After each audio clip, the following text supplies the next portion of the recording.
Hello, my name is Oliver. I'm an alcoholic, and this is our big book study. Um, Start with the Serenity Prayer. God, grant us the serenity to accept the things we cannot change, the courage to change the things we can, and the wisdom to know the difference. నమస్కారం అండి. నా పేరు రమణ. ఆ, ఆల్వేర్ కూడా మనతో ఉన్నారు. ఇది మన వారం వారం బిగ్ బుక్ స్టడీ. మళ్ళీ స్వాగతం. ప్రశాంతి ప్రార్థనతో మొదలు పెడదాం. దేవా, నేను మార్చలేని విషయములను అంగీకరించుటకు నాకు ప్రశాంతతనిమ్ము. మార్చగలిగిన విషయములను మార్చుకొనుటకు ధైర్యము నిమ్ము. మరియు పైరింటికి గల తేడాను తెలుసుకొను వివేకము నిమ్ము. Yes, Oliver. Thank you. We are going to go through the book line by line. We are currently on Roman numeral page 26 in my edition of the big book. This is in the doctor's opinion, the paragraph starting, though we work out our solution on the spiritual as well as an altruistic plane. Okay, మనం doctor గారి అభిప్రాయం చూస్తున్నామండి. కాను ఆ, మనం doctor గారి అభిప్రాయంలో Roman అంకెల్లో 19వ page మన తెలుగు బిగ్ బుక్ లో మేము మా సమస్యలకు ఆధ్యాత్మిక పద్ధతిలోను అన్న పారాగ్రాఫ్ తో మొదలు పెడదామండి. Yes, Oliver, start. Thank you. So the work at our solution on the spiritual and altruistic plane, there's quite a bit to say about that. The word altruism is a very complicated word, and a lot of people, native English speakers, don't know it. If I do something nice for you because I expect you to pay me, that is not altruism. That is a transactional morality. You know, it's sort of like when I go to the store and I buy something, I buy the milk or I buy food and give them money. You know, that's the same mindset.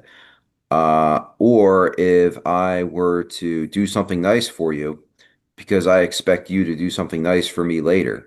Like when I used to go to the bar and I would buy you a drink today because I expected you to buy me one later on. That was also not altruism. That's still motivated by getting something back myself. Altruism is doing something nice for someone else and not expecting any reward at all. Yeah, so మొదటి వాక్యం ఎలా ఉందండి? మేము మా సమస్యలకు ఆధ్యాత్మిక పద్ధతిలోను పరోపకార పద్ధతిలోను పరిష్కారాన్ని కనుగొనగలిగినప్పటికీ పూర్తిగా నరాల నిస్సత్తుకు లోనైన లేదా అస్పష్టమైన ఆలోచన గల తాగుబోతును మాత్రం హాస్పిటల్లో చేర్చడాన్ని సమర్థిస్తామని ఉంది. ఇందులో పరోపకారం అన్న మాట గురించి చెబుతున్నారు ఈయన. అది ఇంగ్లీష్ లో ఆల్ట్రూయిజం అని రాసింది అన్నమాట. ఆల్ట్రూయిజం ఈ మాట కొంచెం పాత మాట. దీనికి అర్థం తెలుసుకొని అర్థం చేసుకునే అవసరం ఉంది అని చెబుతున్నారు. ఎందుకంటే పరోపకారం అంటే ఏంటి? పరోపకారం అంటే నేనేదో నీకు మంచి చేస్తే అది పరోపకారం అవ్వదు. నేను నీకు మంచి చేసి నీ నుంచి ఏవైనా కోరుకుంటే, ఏదో ఒక స్వలాభాపేక్ష ఉంటే అది పరోపకారం అవ్వదు అన్నది ముఖ్యంగా నొక్కి మనం గుర్తుపెట్టుకోవాల్సిన విషయం. నేనేదో మీతో బాగున్నాను, మీరు నాతో బాగుండాలి కాబట్టి మీరు నాతో బాగుండాలి. లేకపోతే మనం పూర్వం తాగే రోజుల్లో నేను మీకు ఓ పెగ్గు కొనిపెట్టాను, మీరు రేపు పొద్దున ఎప్పుడైనా నాకు అవసరమైన రోజు మీరు నాకు ఓ పెగ్గు మందు పోయిస్తారని అనుకోవడం. వాటన్నిటికీ ప్రేరణ ఏమిటి? ప్రేరణ ఏంటంటే నాకేదో ఆశ ఉంది ఇందులోంచి. అది పరోపకారం కాదు, అది లావాదేవీ. లావాదేవీలు ఉన్న చోట పరోపకారం ఉపకారం ఉండవు.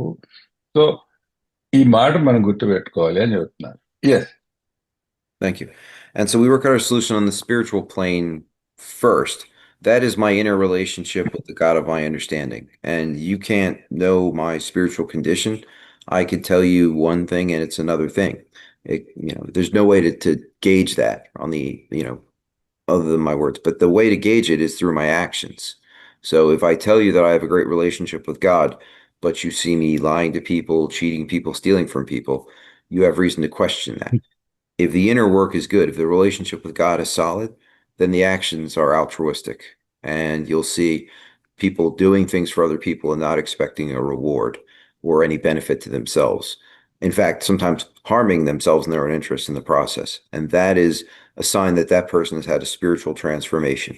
So I judge the inner spiritual condition by the outer actions and whether they're motivated by selfishness or they're motivated by, you know, selflessness. So, yeah so ఇంకా మళ్ళీ ఈ వాక్యం గురించి ఆధ్యాత్మిక పద్ధతిలోను పరోపకార పద్ధతిలోను పరిష్కారాన్ని కనుగొనగలిగినప్పటికీ అని రాశారు కదా. ఈ ఆధ్యాత్మిక పద్ధతిలో నడుస్తున్నామని మనం అంటాం ఈ ప్రోగ్రాంలో. కానీ మీ ఆధ్యాత్మిక పరిస్థితి గురించి నేను ఎలా కనుగొనగలను? మీ ఆధ్యాత్మిక పద్ధతి మీరు అర్థం చేసుకున్న భగవంతుడికి మధ్యలో జరుగుతుంది, అక్కడ ఉంది, మీ మనసులో ఉంది.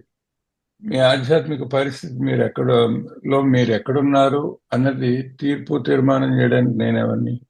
నేను వినేది కేవలం మీరు చెప్పే మాటలు.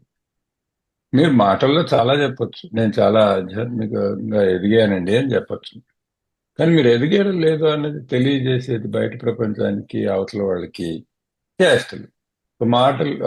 మాటలు పనికిరావు, చేతలు మీ కార్యాచరణ. సో మనం ఒక మనిషి ప్రవర్తన చూస్తే వాళ్ళు ఎట్లా ఉన్నారు, వాళ్ళు ఏ అపేక్ష లేకుండా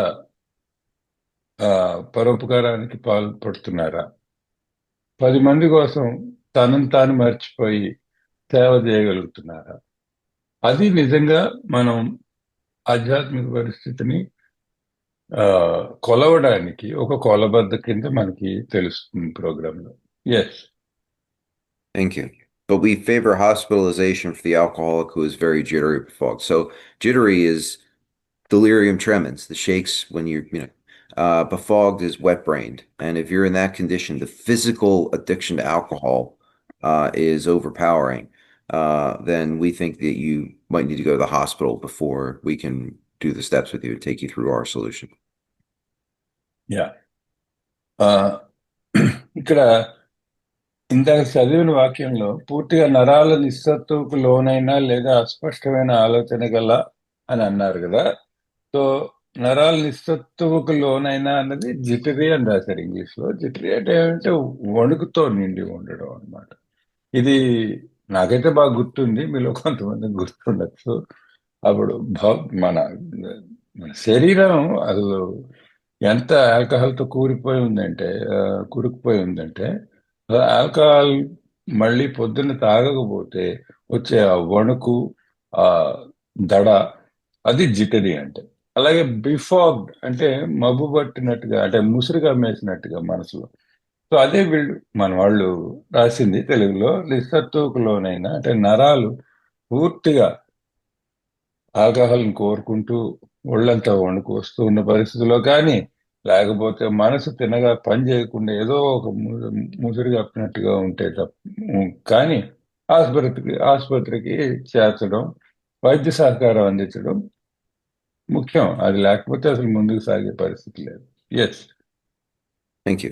More often than not, it is imperative that a man's brain be cleared before he is approached, as he has then a better chance of understanding and accepting what we have to offer. So I can't go up to someone who is drunk and try and take them through this work because, well, I can do whatever I want, but it probably won't work very well because they'll have a better chance of understanding what I'm talking about and of accepting that it's a way of life for them if their brain is already cleared. I've tried this before. It has not been very successful. So I can speak to this from personal experience that approaching someone who is actively drinking and trying to take them through this work is not going to go very well. If you were to go to someone who is really drunk and try and do a 5th step with them, they wouldn't remember even talking to you the next day, that kind of thing. So it's more important that they be physically sober before we can do this work. ఒక వ్యక్తిని సమీపించే ముందు అతని మెదడులో ఎలాంటి పూర్వాలోచనలు లేకుండా చేయడం తరచుగా అవసరం అనేది స్పష్టం. అప్పుడు మనం చేసే ప్రతిపాదనలకు అతను అర్థం చేసుకుని అంగీకరించడానికి అవకాశం మెరుగ్గా ఉంటుంది అని రాశారు.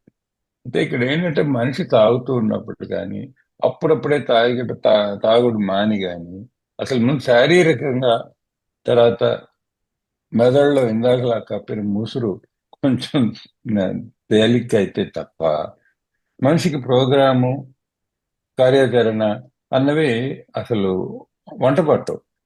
సో ఇది ఆలివర్ ఏం చెప్తున్నారంటే, నా సొంత అనుభవంలో నాకు తెలిసింది, మంచి తాగుడు కానీ ఆ తాగుడు మత్తులో ఉన్నప్పుడు కానీ మనం వెళ్ళి ఏ అని సోపానాలని కార్యక్రమం అని చెప్తే వాడికి ఏది అసలు వంట పట్టదు, అర్థం కాదు. అర్థం కాకపోవడం ఒకటి, తర్వాత వాళ్ళు అంగీకరించలేరు, ప్రోగ్రామ్ స్వీకరించలేరు. ఇప్పుడు ఏదో తాగిన వాడి దగ్గరికి వెళ్ళి మనం ఐదో సోపానం నేను చెప్తాను నువ్వు చెప్పు అని చెప్పి ఐదో సోపానం కార్యక్రమం చేసామనుకోండి, అసలు మన్నాడు పొద్దున వాడికి ఏం గుర్తు లేదనుకోండి, ఎందుకంటే వాడు తాగుతున్నాడు కాబట్టి. అసలు ప్రోగ్రామ్ ఎట్లా పనిచేస్తుంది? కాబట్టి అసలు ముందు మనిషి శారీరకంగా ఆల్కహాల్కి దూరంగా ఉండడం, కొంచెం మనసు మెరుగుపడడం, ఇవి రెండు అవసరం. లేకపోతే అసలు ప్రోగ్రామ్ వైపు మనం వెళ్ళలేం కూడా, ఆ మనిషితో ప్రయాణం చేయలేం. Yes, Oliver. Thank you.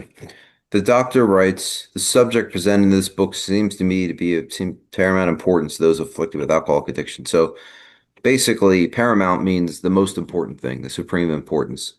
Afflicted is an interesting word in English. It's sort of like a condition that you didn't ask for, a bad condition. One who had leprosy, for example, we would say has that as an affliction.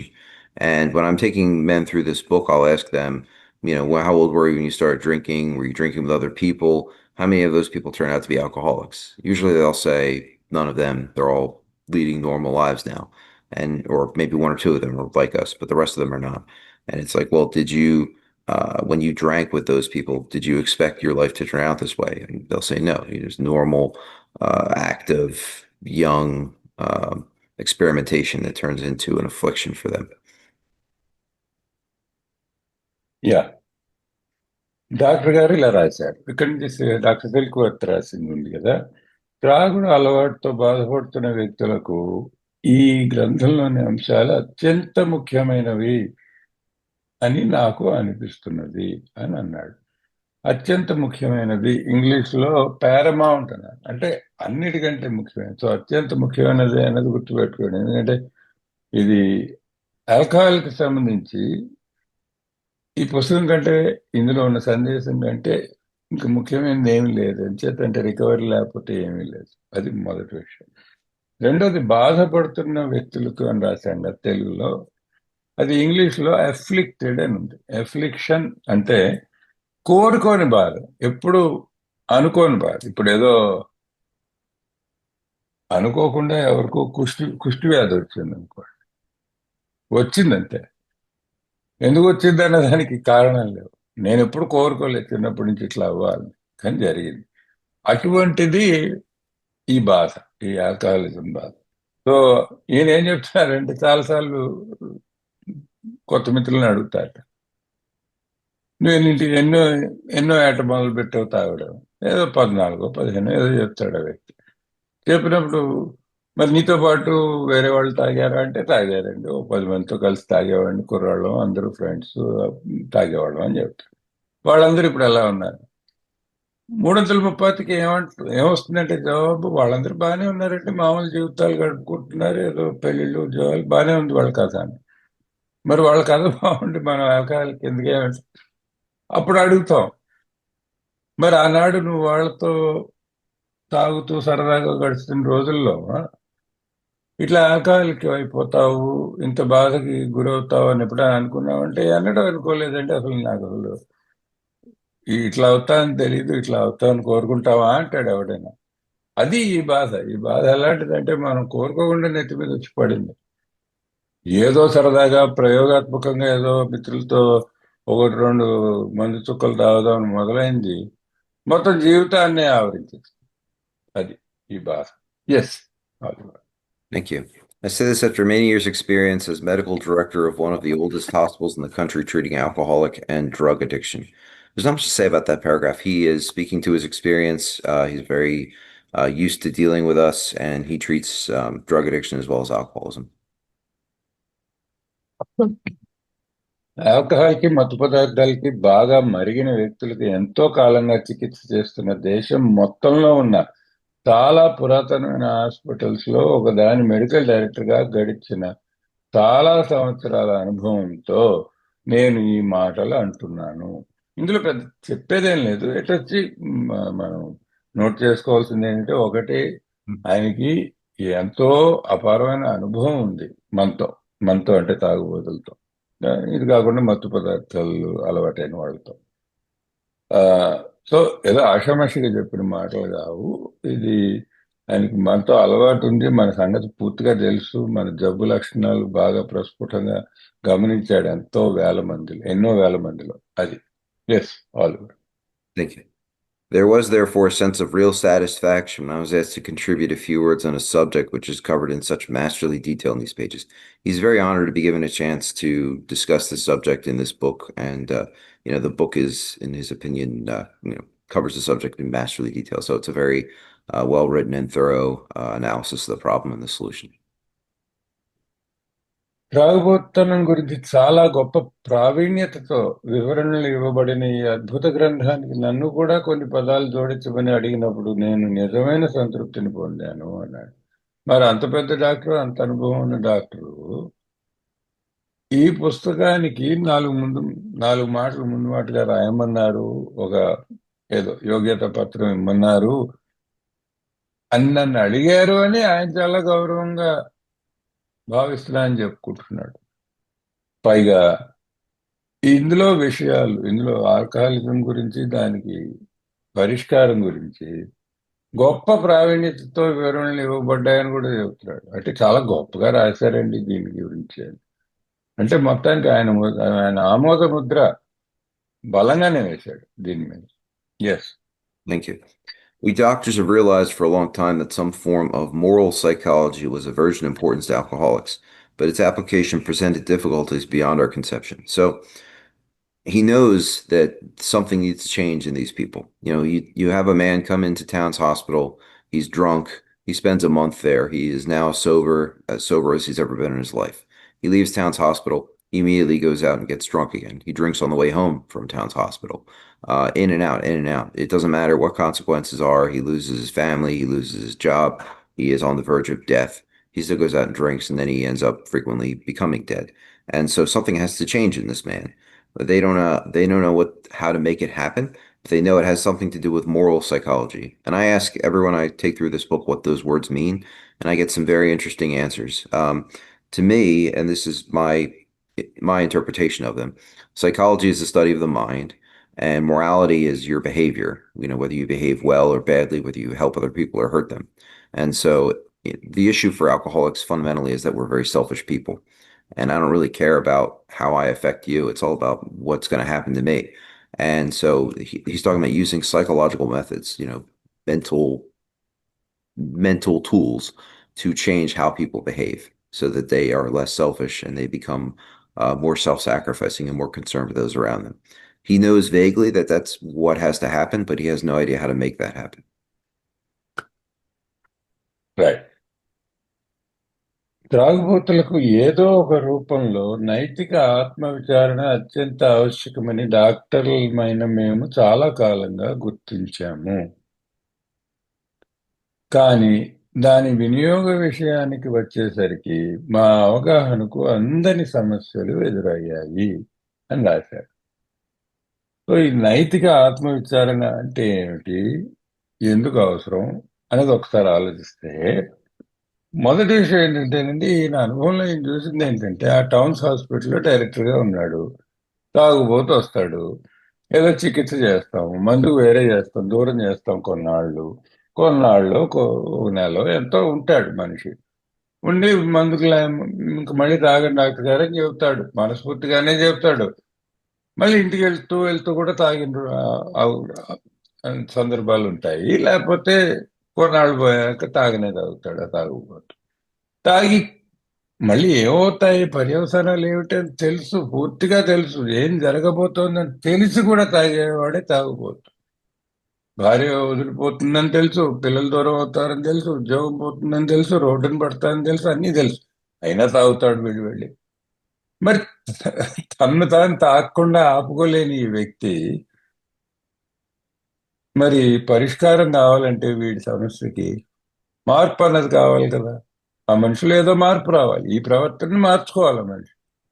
ఎక్కడ చేస్తుందమ్మా? ఇప్పుడు సిల్క్వర్త్ ఏం చెబుతున్నాయంటే ఈ మార్పు moral psychology అన్న పదం వాడాడు అన్న రెండు పదాలు వాడాడు ఇంగ్లీష్. మోరల్ సైకాలజీ అనేది మనం నైతిక ఆత్మ విచారణ అని అనువాదం చేసుకున్నాం. ఏదో దగ్గరగా ఉంది అది అనువాదం.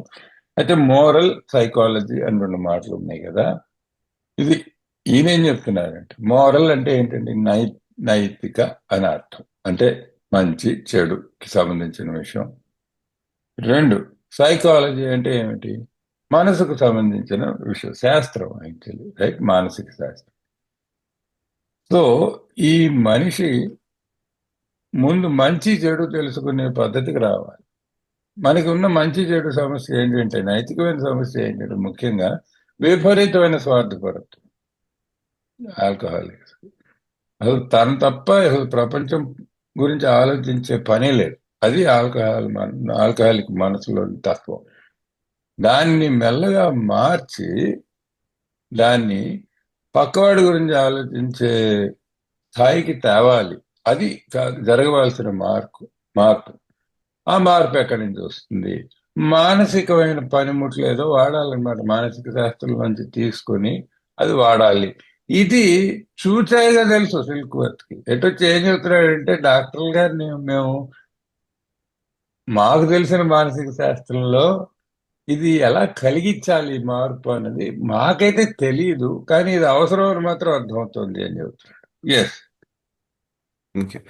Well, with our ultra-modern standards, our scientific approach to everything, we are perhaps not well equipped to apply the powers of good that lie outside our synthetic knowledge. This is a very humble thing for a doctor and a man of science to say. He is admitting that there are limits to the powers of science. And he's saying that they have ultra-modern standards, so everything is cause and effect. That's how scientists look at things. They study the material world, right? Scientific approach to everything. It's the word is empiricism. Just I'm focused on cause and effect. I'm focused on the material world.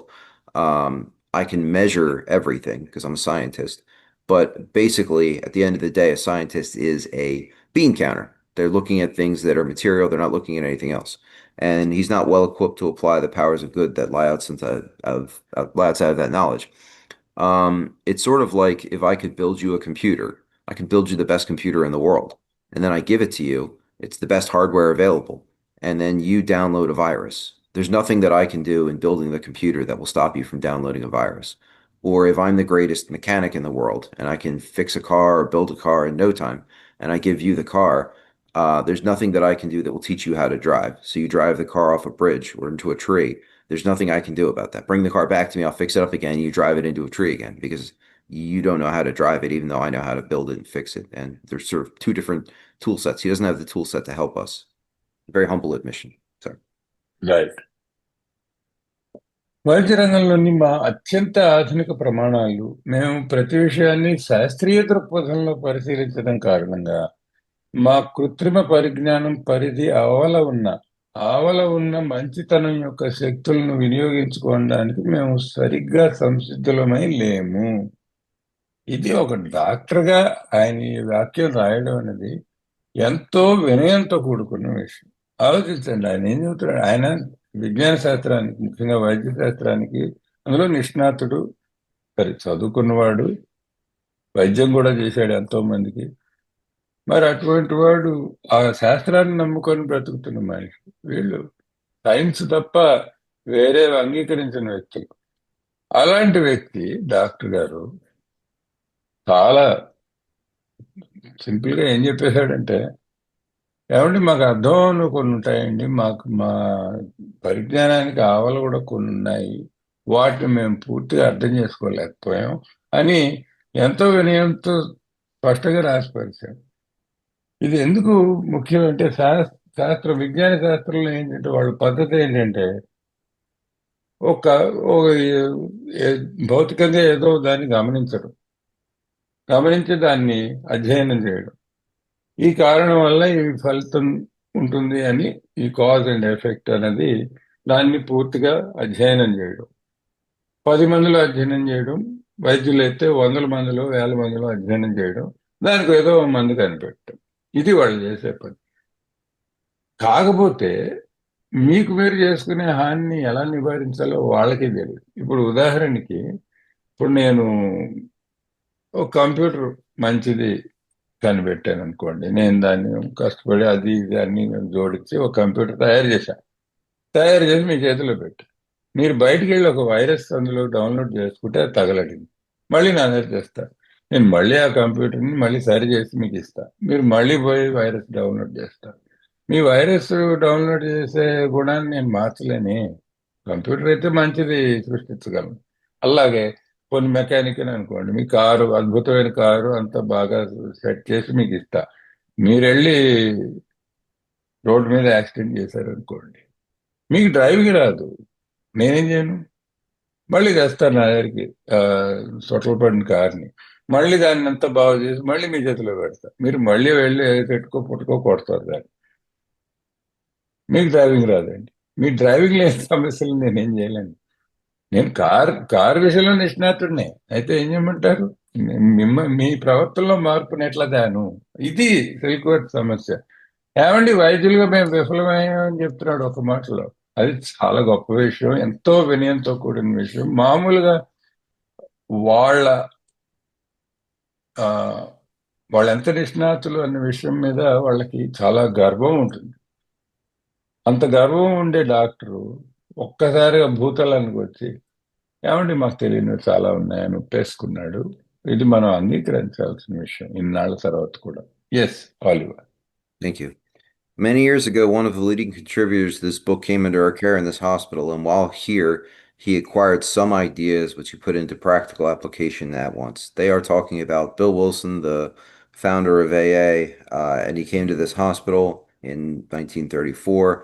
And while there, he acquired the ideas he's talking about are the Oxford Group principles. We've already covered this, but he put those ideas into practical application at once. So this is a program of action. In fact, Bill Wilson took those ideas and then he expanded on them. He took the 5 C's and turned them into the 12 steps, as we've already covered.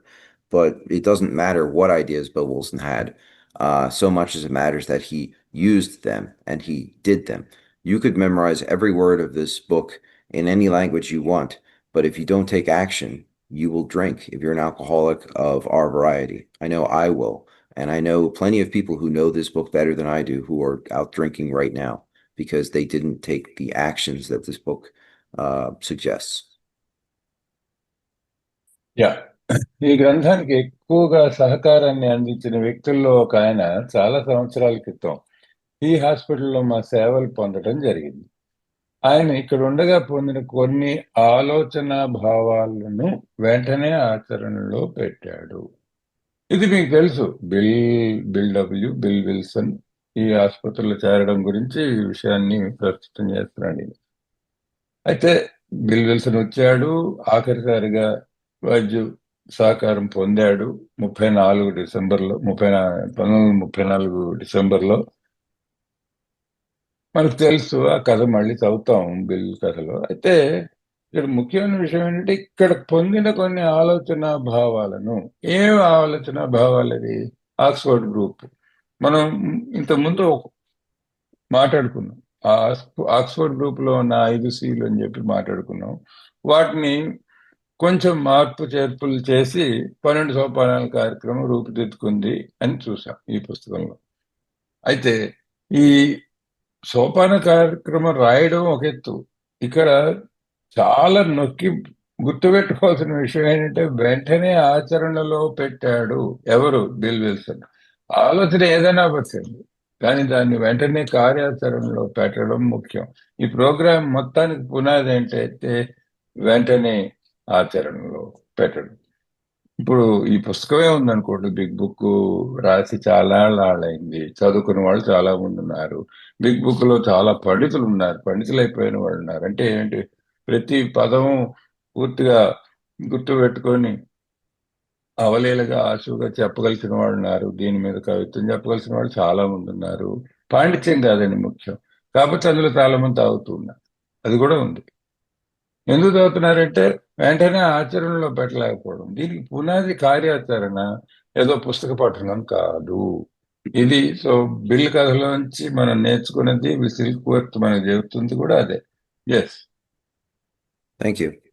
Later, he requested the privilege of being allowed to tell his story to other patients here, and with some misgiving, we consented. They were not eager to have him do this. They were not sure how it was going to work out, but they decided to let him do it because why not? These people are all going to die anyway. Do you want to translate that? I want me to keep going. We can do that. Okay. తరువాత ఈ హాస్పిటల్లోని మిగిలిన తాగుబోతులకు తన కథను వివరించడానికి అవకాశం ఇవ్వాల్సిందిగా మమ్మల్ని కోరినప్పుడు కొంత అపనమ్మకంతోనే మేము అంగీకరించాం. ఈ బిల్లు తను బాగుపడ్డాను అని గ్రహించాడు. గ్రహించి నాలాంటి తాగుబోతులందరికీ నాకు కథ చెప్పే అవకాశం ఇవ్వండి అని చెప్పాడు. అడిగాడు. అడిగితే వీళ్ళు ఒక్కసారి ఎలా అంగీకరిస్తారు? వీడేదో తాగుబోతు, వీడికి ఏదో అనుభవం జరిగింది అంటున్నాడు, వీడికి అదంతా చెప్తానంటున్నాడు. ఇది ఎట్లా పోతుందో ఈ మొదలు పెడితే ఈ కథ. గుర్తుపెట్టుకోవాల్సింది ఏంటంటే ఇది ఎన్నడూ జరగలేదండి, ఈ షేరింగ్ అన్నది ఇట్లా ఈ ఈ సందర్భంలో, ఈ నేపథ్యంలో, ఆల్కహాలిజం నేపథ్యంలో ఎట్లా అవుతుందో తెలియదు. అయితే అపనమ్మకం ఉన్నా, ఇబ్బంది ఉన్నా సరే ఒప్పుకున్నారు. ఎందుకంటే ఎలాగో చనిపోతున్నారు కదా వీళ్ళు. ఏమో దీనివల్ల ఏమైనా పని చేస్తుందేమో అని ఒక రాయి వేద్దాం అన్నట్టుగా అతను కోరికను మన్నించి ఒప్పుకున్నారు. ఎస్. Thank you.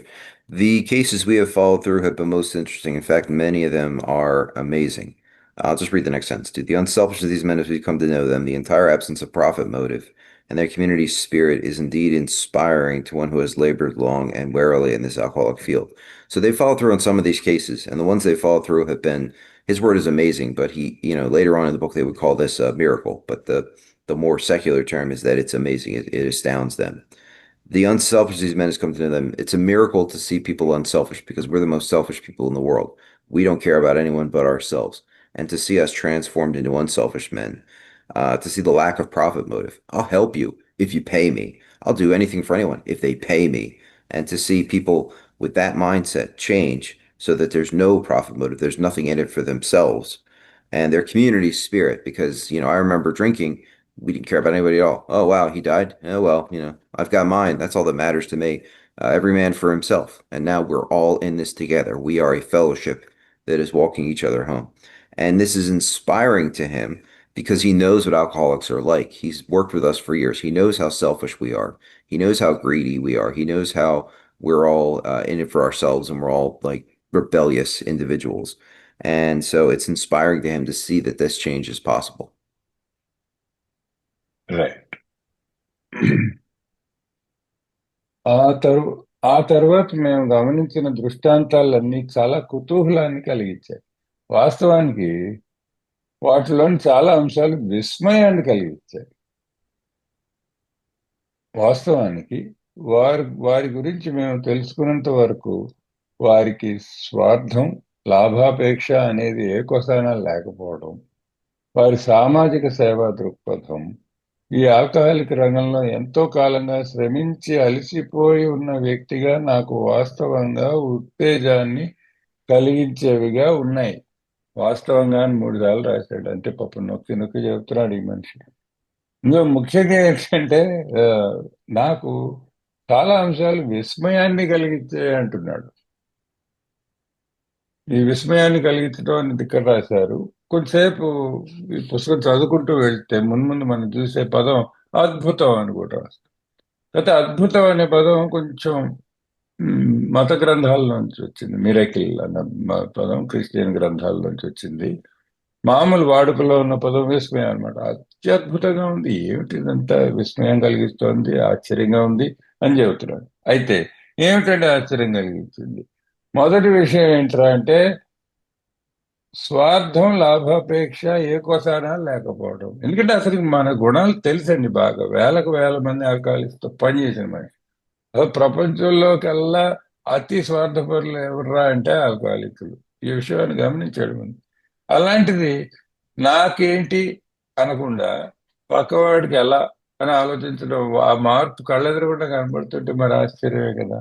అలాగే ల్యాక్ ఆఫ్ ప్రాఫిట్ మోటివ్ అన్నాడు. అంటే లాభాపేక్ష అనేది లేకుండా, లాభాపేక్ష లేకుండా మనం ఏది చేయం. నాకేంటి, నాకెంత ఇస్తావు, అసలు మనం మొదటి నుంచి మన ధోరణి అదే. అవి లేకుండా మెలగడం చూసి ఆశ్చర్యంగా ఉంది.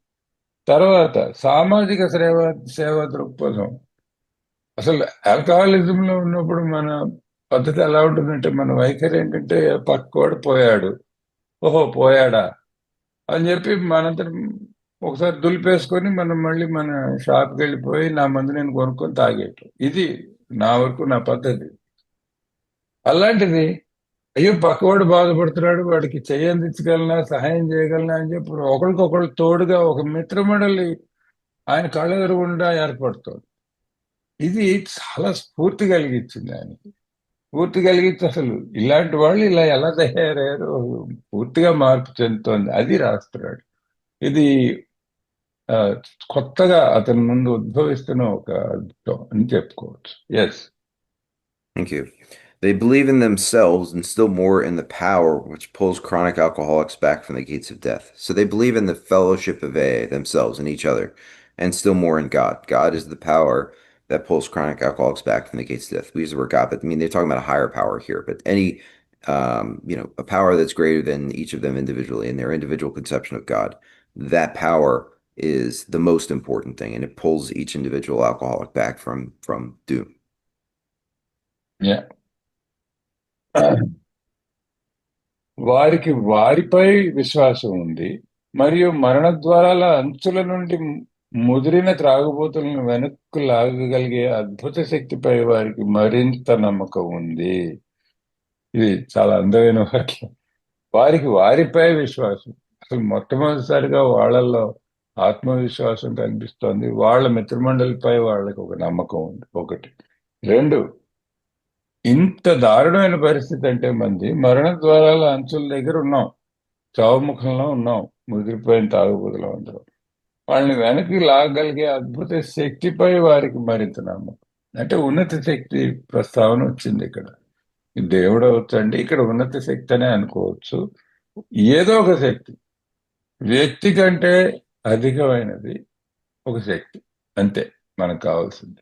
ఆ తర్వాత అది మీరు ఏదేమని అనుకుంటారో అది వేరే సంగతి. అయితే ఆ శక్తి మీద, ఆ అద్భుతమైన శక్తి మీద నన్ను చావులోంచి మళ్ళీ ఈ జీవితంలోకి, జీవితం కావాలి నాకు అనే పరిస్థితికి నన్ను లాక్కొచ్చే శక్తి వీళ్ళకి చాలా ముఖ్యమైనది అని చెప్తున్నాడు. ఇవి కొత్తగా వస్తున్న ఈ మిత్రమండలిలో ఆయన గమనిస్తున్న విషయాలు. ఎస్. Thank you.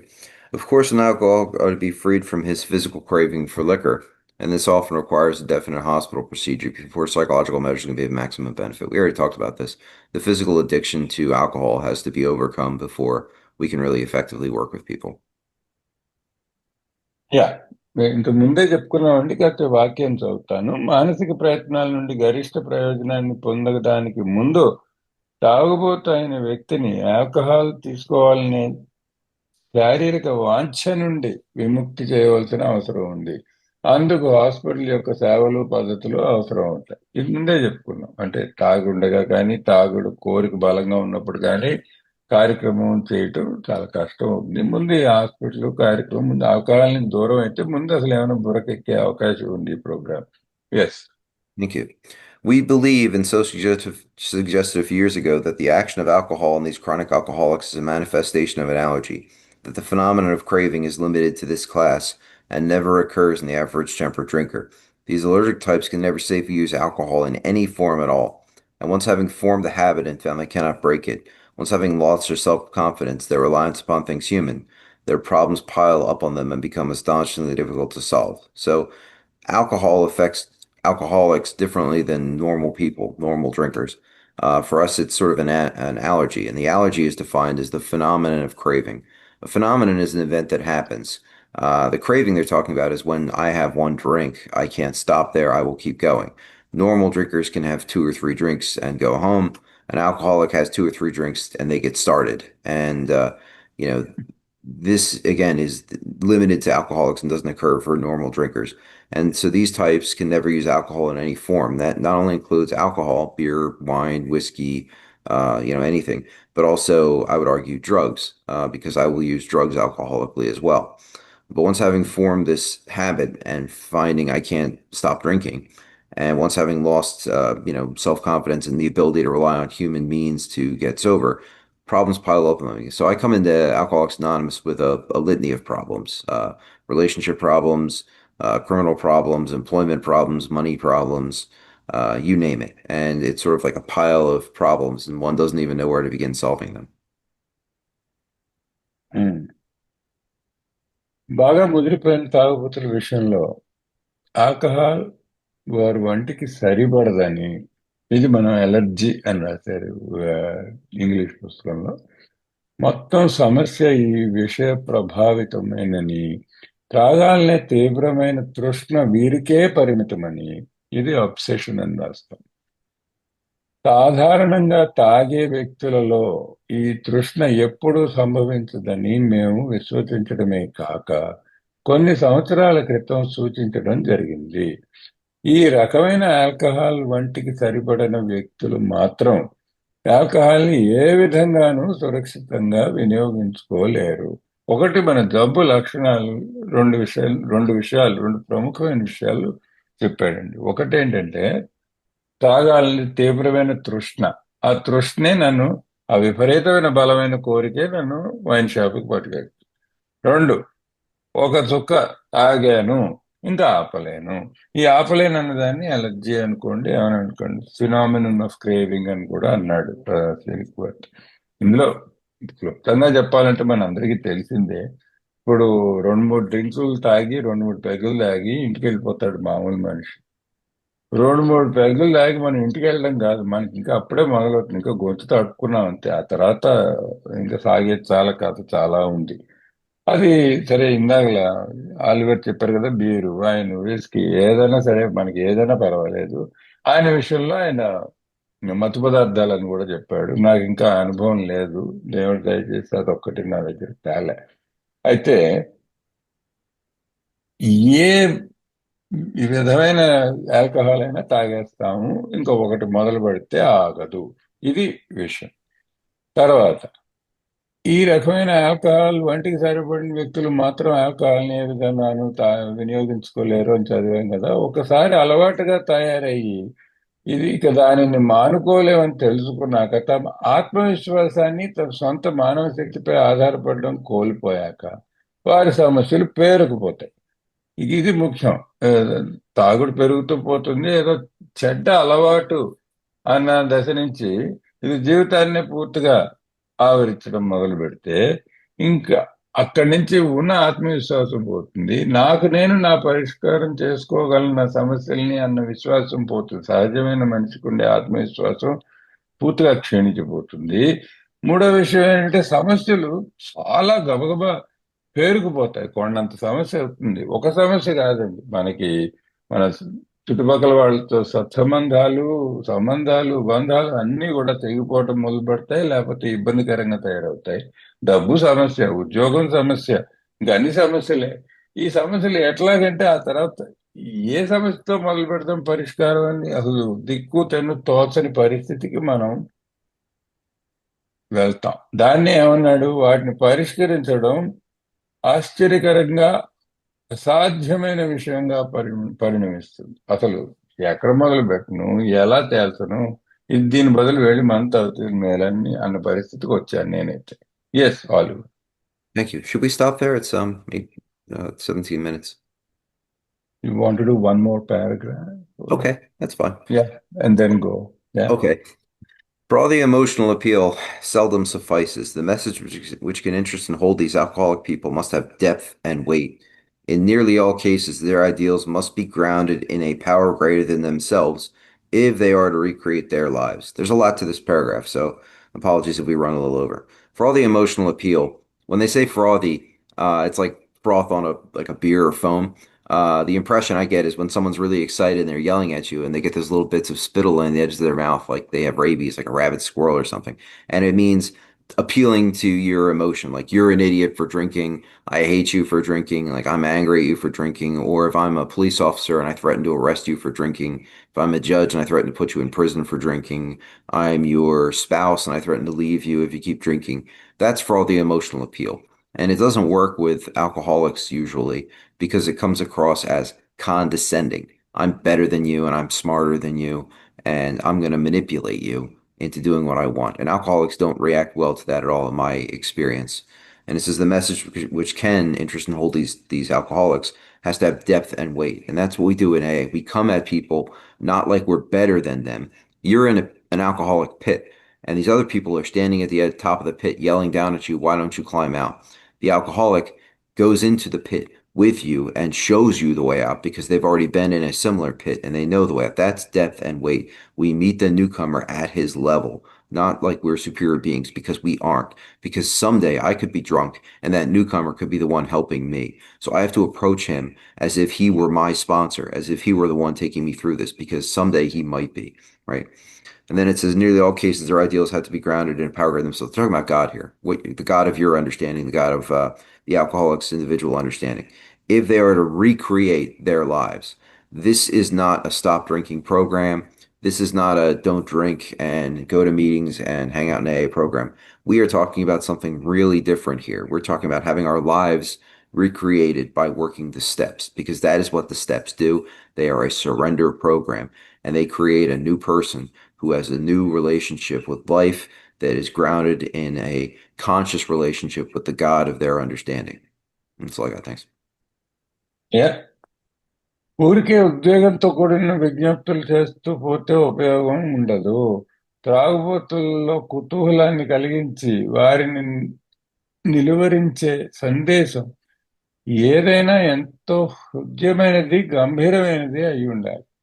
వారు కనుక తమ జీవితాలను తిరిగి నిర్మించుకోవాలంటే అనుకుంటే, దాదాపు వారందరూ కూడా వారి నమ్మకాలకు, వారికంటే ఉన్నతమైన శక్తిలో బలీయంగా ఉంచుకోవాలి.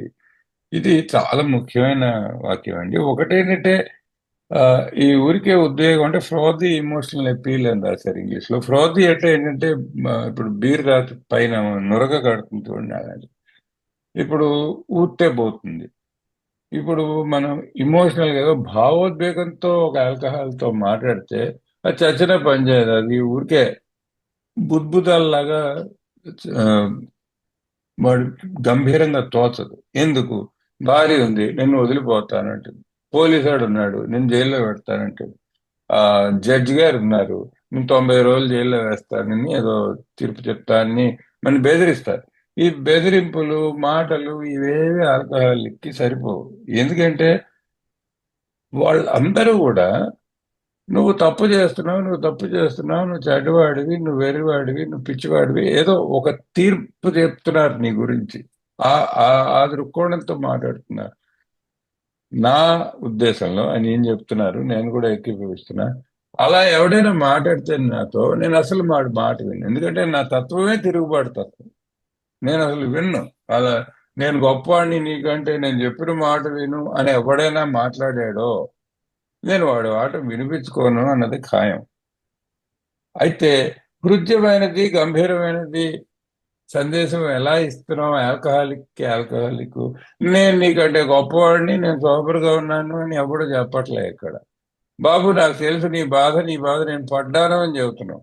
ఇదెలా ఉందంటే ఉదాహరణకి ఓ మనిషి గోతిలో ఉన్నాడండి. చీకటిగా ఉంది. కిందకున్నాడు. పైకి రాలేకపోతున్నాడు. ఆహ్, వీళ్ళంతా ఇప్పుడు మన భార్యలు, భర్తలు ఎవరైనా సరే ఆల్కహాల్ చుట్టుపక్కల ఉన్నవాళ్ళు, లేకపోతే జడ్జిలు, పోలీసు వాళ్ళు వీళ్ళందరూ పైనున్నారు. రోడ్డు మీద ఉన్నారు. నువ్వు గోతిలో ఉన్నావు. నువ్వు గోతిలో ఉన్నావు అని వాళ్ళు పైనుంచి అరుస్తున్నారు. దానివల్ల నాకు ఉపయోగం ఏంటి? నీ సాటి తోటి ఆల్కహాలిక్ ఏం చేస్తాడు ఏఏలో? వాడు కూడా ముందు దూకుతాడు నీతో గోతిలోకి. దూకి ఒరేయ్ నేను కూడా ఇక్కడే ఉండేవంటారు బాబు. నాకు బయటికి దారి తెలుసు పద నా చేయి పెట్టుకో మన ఇద్దరం కలిసి గోతుల నుంచి బయటపడదాం పైకి పోదాం అని చెప్తాడు. అది హృదయమైనది, గంభీరమైనది